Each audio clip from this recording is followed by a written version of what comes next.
A Viterbi freshman opens up about his decision to sue the Department of Homeland Security. Today is Denim Day, a call to stand with survivors of sexual assault. There are stories coming up. And I'm outside of Crypto.com Arena waiting to see if one of our favorite Lakers is going to make a comeback on the court tonight. All that and more coming right up on Annenberg TV News.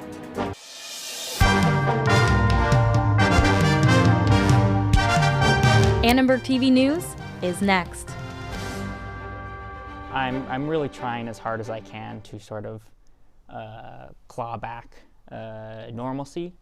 So I've been trying to go back into classes and make up for all the missing work, and that's been very difficult. Hi, I'm Grace Song. For the first time, a USC student who was shot in the eye by federal officers is sharing why he is now suing the Department of Homeland Security.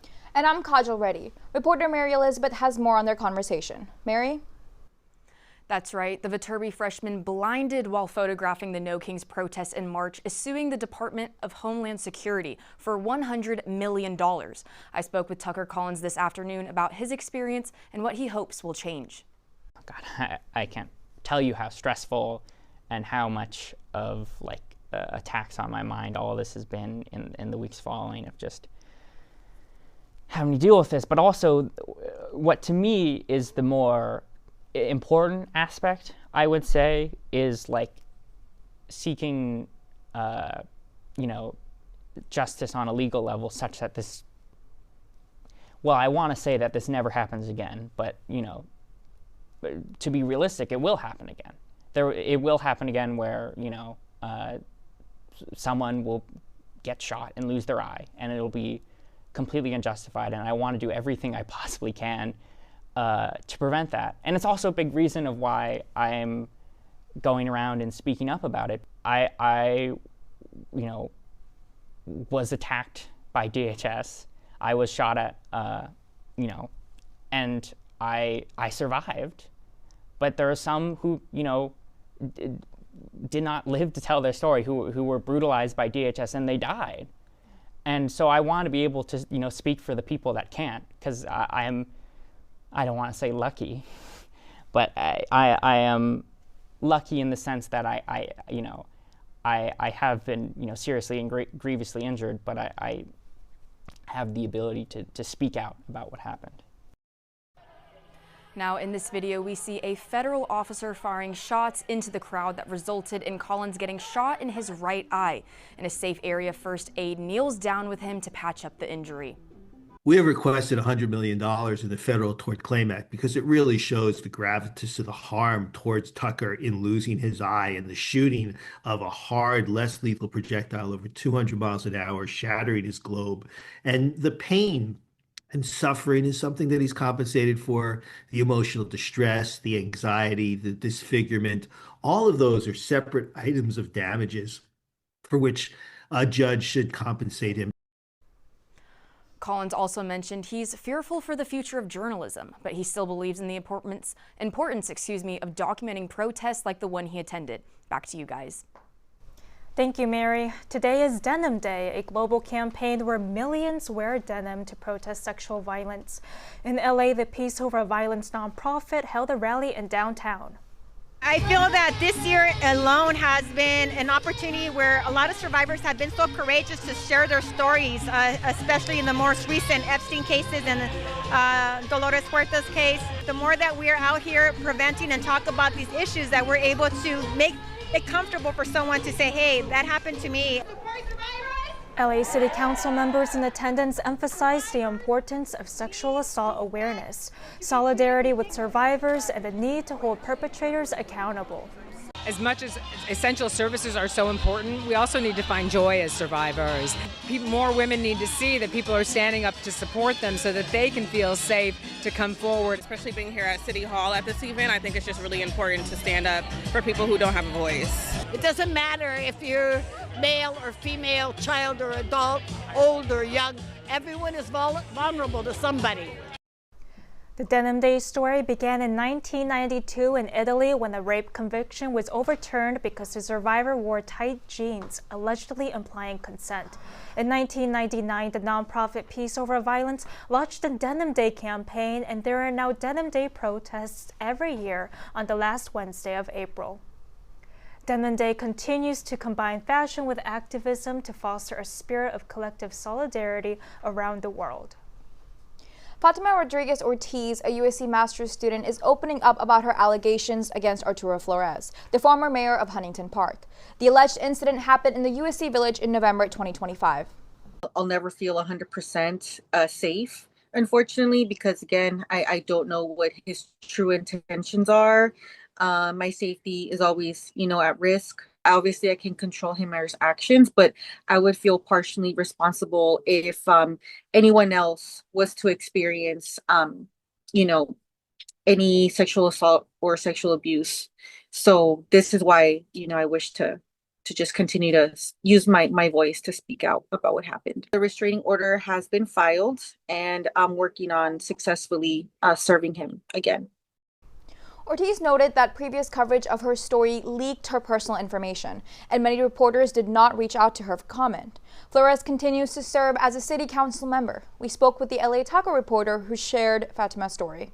There were articles and posts that included uploaded copies of the temporary restraining order with her address listed on there. So she had to move to new housing, and a lot of the articles that went live did so without giving her the opportunity to respond. So she was seeking out someone who could cover her experience with the care and consideration it deserved. Fatima had been very clear, even in her interviews, that she really just wants to see consequences. If you need help, there are several hotlines, as you can see on your screen, for support and advice. A group of USC Marshall School of Business faculty members signed an open letter opposing the formation of a union under the United Faculty UAW. I think we'd all be better off without a union like this. I know in the past there have been problems that some of these people have been grossly underpaid, but I think that's something we can handle within USC. I don't think we need a union to address that. In the letter, the Marshall faculty laid out half a dozen reasons why they opposed a bargaining unit.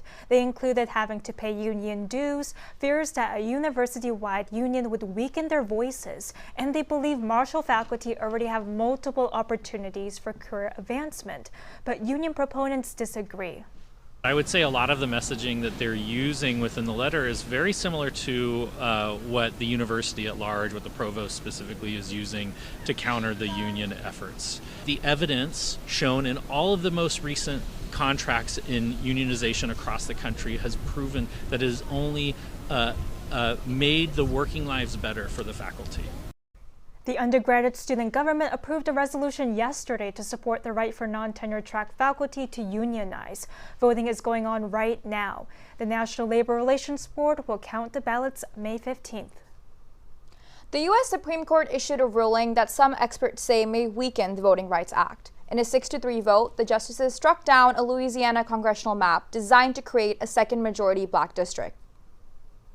The Voting Rights Act of 1965 prohibits racial discrimination in voting. It challenges voter suppression laws. Section 2 of the act prohibits discrimination based on race, color, or language. But Louisiana's governor praised the court's decision.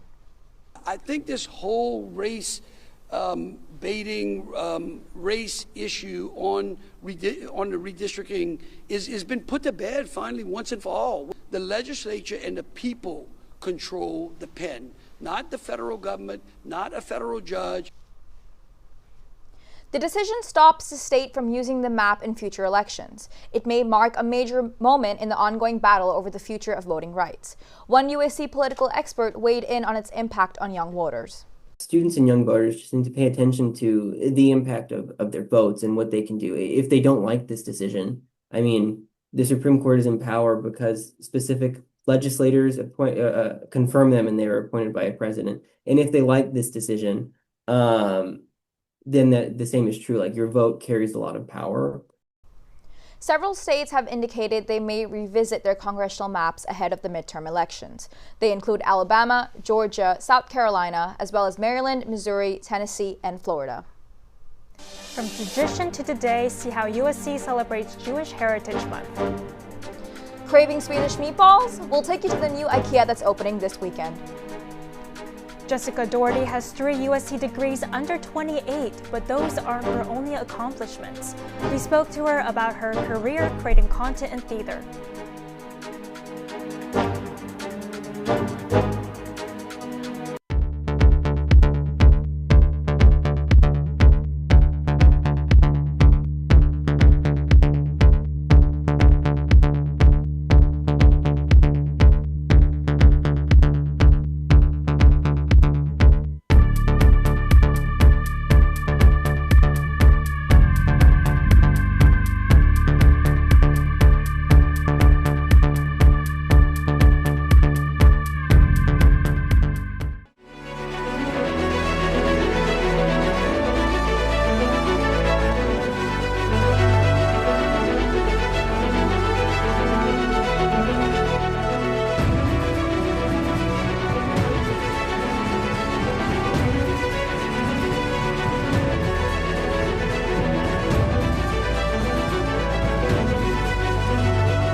Is Jewish American Heritage Month. USC kicked off a celebration a few days early today at Hall Plaza.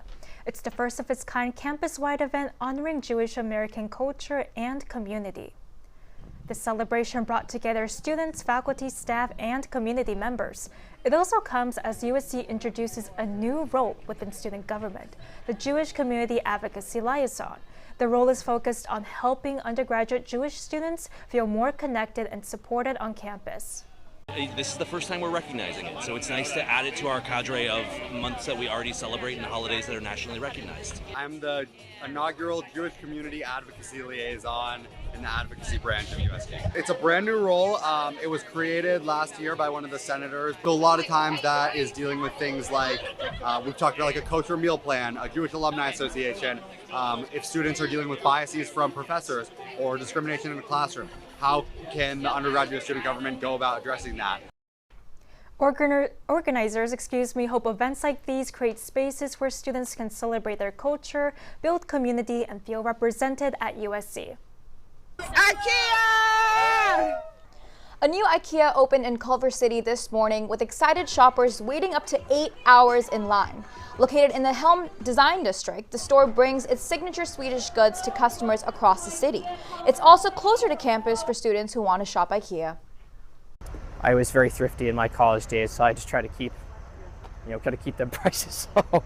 But hopefully it will incentivize basically everyone on the west side to start buying, but we'll see how it plays out. We happy to be here, It's good that they finally put one on the west side. That's a blessing. And we in this thing, IKEA. You're getting here at a good time, good prices, so come on down. The store's official grand opening is this Saturday, May 2nd. There will be a celebration with food, music, and special giveaways. For this week's installment of USC to IMDb, we caught up with Jessica Doherty. We spoke to her about her degrees in journalism and theater, prepared her for a career as a digital content producer. The whole reason I started in journalism was because I was a freshman here, and I heard that if you wrote reviews of shows for Annenberg Media, you could get free tickets to see theater in LA. And I wanted to see a lot of shows. I was new in town, and I ended up volunteering here for what was then the arts and theater desk. And then I ended up loving it so much that I ended up transferring into the journalism program. I think we're at a really interesting time in the media landscape where publicity, communications, and journalism used to feel like 3 separate fields, but they are all merging into one amorphous industry. I think the lines are continuing to be blurred. Catch Jessica at Central Theater Group's next production. Now the weather is looking great this week. For our last Weather with Weld, we'll toss it over to Cordelia. Thanks, Grace. Hello and welcome to our final Weather with Weld, and it's actually your final weather report for ATVN this semester. And I know you're freaking out. You're thinking, oh my gosh, where am I going to get my weather from? There's nowhere else I can get my weather from, but it's going to be okay. Anyways, moving on to the actual weather. Right now it is a crisp 70 degrees as it cools off as we go into the evening with 43% humidity. Not too bad considering we've had 70% sometimes this week or last week. And today you can expect winds up to 10 miles per hour. And the wind's going to continue as we jump into the rest of the week. Tomorrow should be mostly cloudy with wind speeds of 5 to 10 miles per hour, but gusts up to 15. And the wind will continue into Friday and die down on Saturday. Friday is going to be 76 degrees with a low of 55, and Saturday is roughly the same. The weather's going to be mostly sunny, which is amazing considering May is coming. And May gray is definitely not my favorite time in LA. Temperatures are going to continue to dip each day this week, but that's all for Weather with Weld. That's all the updates I have. I hope you have a wonderful rest of your May before the before the May gray comes. And I hear Jess has something going on. Thanks so much, Cordelia. There is so much excitement right here in downtown Los Angeles tonight as the Lakers are looking to close out their series in Game 5 against the Houston Rockets. Although we aren't sure if we're going to see Austin Reaves on the court tonight, we sure are seeing a whole lot of fans repping their purple and gold. Let's see what they have to say. I'm looking forward to seeing LeBron in person, and hopefully Austin Reaves coming back. Reaves and LeBron have such good chemistry, and once they both get going, I think Bron can be a really good outlet for him. And so having both of them on the court and having LeBron be sort of the court general and Reaves be his like top lieutenant, I think will be great. And then hopefully we get another Bronny alley-oop. That would be amazing. As much as I would love to stay here and watch the game myself, I unfortunately have to head out. We'll just have to wait and see what happens tonight at Game 5. Reporting live from Crypto.com Arena for Annenberg Media, this is Jessica Silva, sending it back to Makena in the studio for more. Thanks, Jess. There's going to be lots of energy over there at Crypto, and we'll break down the game when we come back. Well, grab your Lays, Trojans. USC men's volleyball heads to Honolulu for round 1 of the NCAA championship against the Conference Carolinas champion. And USC women's golf continues the longest active streak in the nation after earning their 28th consecutive NCAA championship berth. More action on the green next.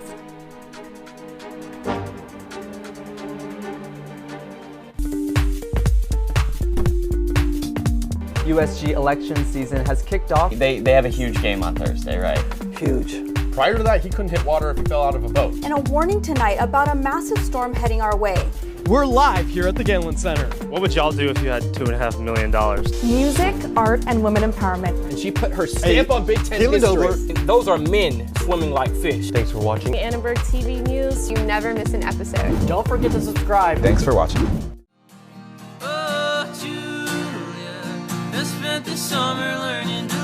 So, live from the Halo is USC Annenberg's take on NPR's Tiny Desk concerts.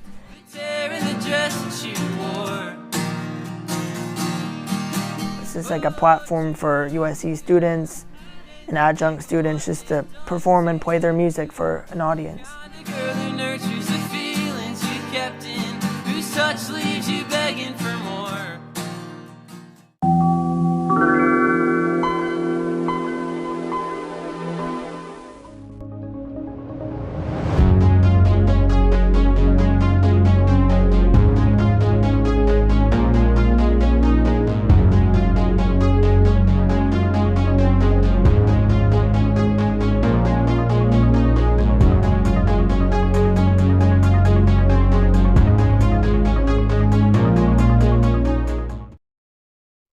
For the last time this semester, welcome back to ATVN Sports. I'm Ashton Griffitth. And I'm Makena Arteaga. Well, we just heard it from Jess, who's over there at Crypto.com Arena, but the Lakers couldn't close it out in Houston. The Rockets back against the wall, punched back in Game 4, and now Los Angeles is home and tries to finish the series with Austin Reeves expected to return.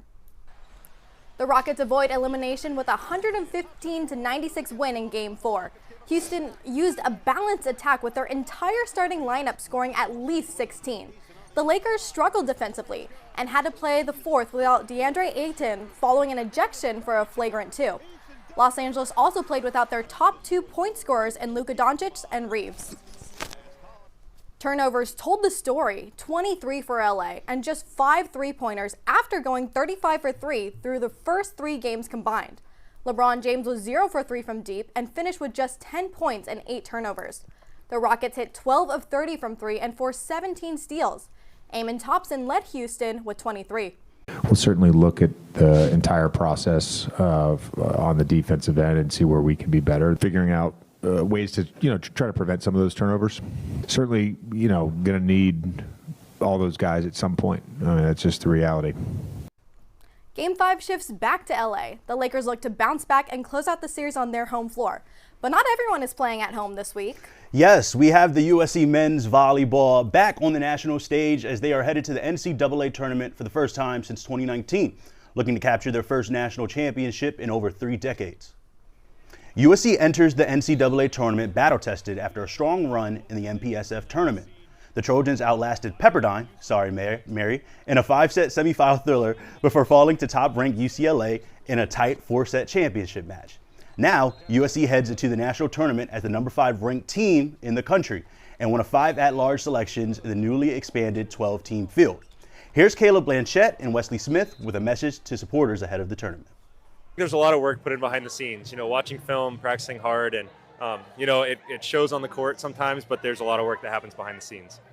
Yeah, I mean, I'd want to tell the supporters thanks for showing up. We appreciate you guys. If we come back to LA for Final Fours, we're going to need you guys, so fight. USC opens tournament play Friday against Belmont Abbey in Honolulu, with first serve set for 8 p.m. Pacific on ESPN+.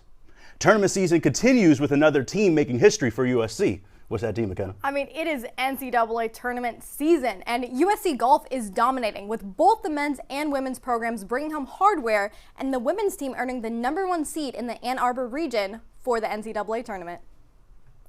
The #2 USC women's team brings the Big Ten championship, their first win since joining the conference, and makes history in the process. The Trojans finished 12 strokes clear of second place, posting the lowest 54-hole winning score in Big Ten championship history.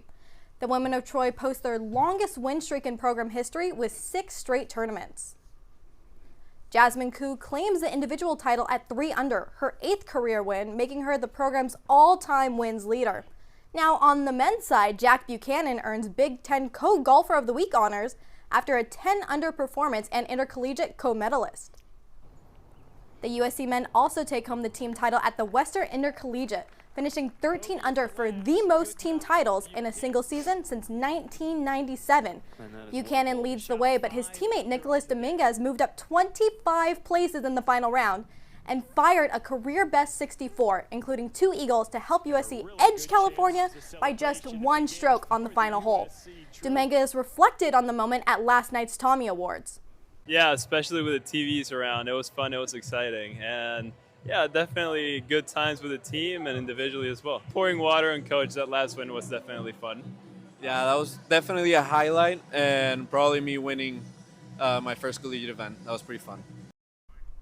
Well, the men tee it up at the Big Ten Championship starting Friday in Oregon. And on the other side of the country, the women's team looked to extend their historic run in the NCAA tournament at the University of Michigan Golf Course, May 11th through 13th.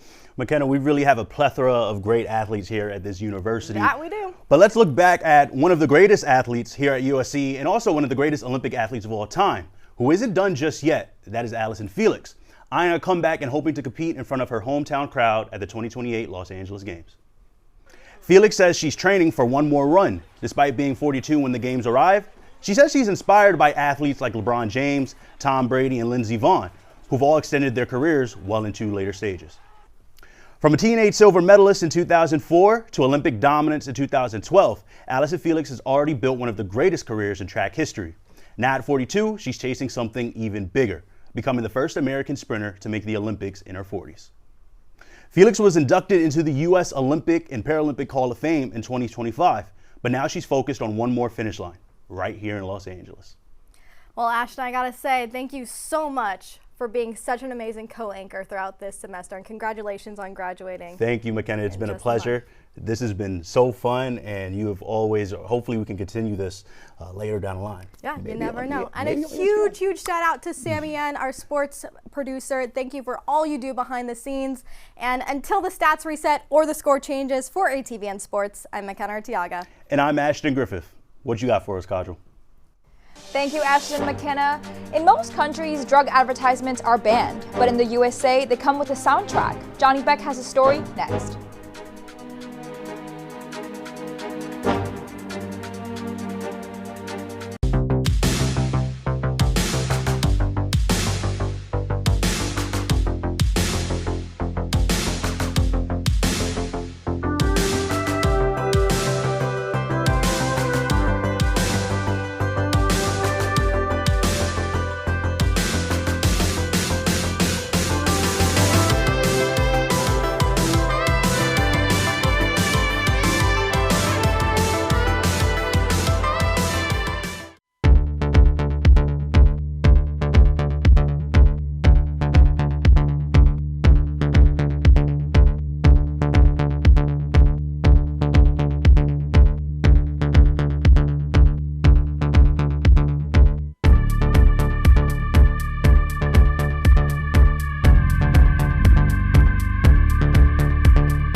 Time now for the Un-American with Johnny Beck, who's wondering why getting better in America suddenly sounds so risky.